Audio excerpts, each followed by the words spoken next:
നമസ്കാരം. യുവാവിനെ കാറിൽ കൈയും കഴുത്തും ബന്ധിച്ച് കഴുത്തറുത്ത് കൊലപ്പെടുത്താൻ ശ്രമിച്ച സംഭവത്തിൽ പുറത്തു വരുന്നത് ഞെട്ടിക്കുന്ന വിവരങ്ങൾ. ലിവിംഗ് ടുഗദർ പങ്കാളിയും നാട്ടുകാരിയുമായ യുവതിയായിരിക്കാം തന്നെ ആക്രമിക്കാൻ ആളുകളെ വിട്ടതെന്ന് സംശയിക്കുന്നതായി സംഭവത്തിൽ പരിക്കേറ്റ് ആശുപത്രിയിൽ കഴിയുന്ന കുഞ്ചിത്തണ്ണി ഉപ്പാർ മേപ്പുതുശ്ശേരി വീട്ടിൽ സുമേഷ് സോമൻ പറഞ്ഞു. ജോലി കഴിഞ്ഞ് വീട്ടിലേക്ക് വരും വഴി ഇന്നലെ രാത്രി കല്ലാർകൂട്ടിക്കും പനങ്കൂട്ടിക്കുമിടയിൽ അടിമാലിയിൽ നിന്നും 10 കിലോമീറ്ററോളം അകലെ വിജനമായ സ്ഥലത്ത് വച്ചാണ് സുമേഷിന് നേരെ ആക്രമണമുണ്ടായത്. അഞ്ചംഗ സംഘം കാർ തടഞ്ഞു നിർത്തിയ ശേഷം കൈകൾ സ്റ്റിയറിങ്ങിനോടും കഴുത്ത് ഹെഡ്റെസ്റ്റോടും ചേർന്ന് ബന്ധിച്ചെന്നും കയ്യിലും കഴുത്തിലും മുറിവേൽപ്പിച്ചെന്നും കൈവശമുണ്ടായിരുന്ന മൊബൈലുകൾ തട്ടിയെടുത്തെന്നുമാണ് സുമേഷിൻ്റെ വെളിപ്പെടുത്തൽ.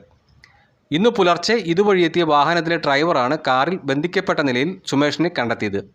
ഇയാൾ അടിമാലി പോലീസിൽ വിവരമറിയിച്ചു. തുടർന്ന് പോലീസ് സ്ഥലത്തെത്തി സുമേഷിനെ ആശുപത്രിയിലേക്ക് മാറ്റുകയായിരുന്നു. ഡ്രൈവറായി ജോലി നോക്കുന്ന സുമേഷ് വിവാഹമോചിതനാണ്. ഇൻഫോ പാർക്കിലെ ജീവനക്കാരിയും നാട്ടുകാരിയുമായ യുവതിയും സുമേഷും തമ്മിൽ ഏതാനും വർഷങ്ങളായി അടുപ്പത്തിലായിരുന്നു. 3 വർഷം ഇവർ ഒരുമിച്ച് താമസിച്ചു. പിന്നീട് മാനസികമായി അകന്നു.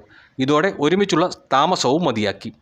പിന്നാലെ സുമേഷ് സാമൂഹിക മാധ്യമം വഴി അപമാനിച്ചു എന്ന് കാണിച്ച് യുവതി ഇൻഫോ പാർക്ക് പോലീസിൽ പരാതി നൽകി.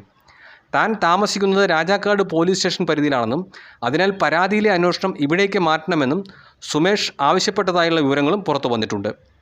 ഈ സാഹചര്യത്തിലാണ് സുമേഷിന് നേരെ ആക്രമണം ഉണ്ടായിട്ടുള്ളത്.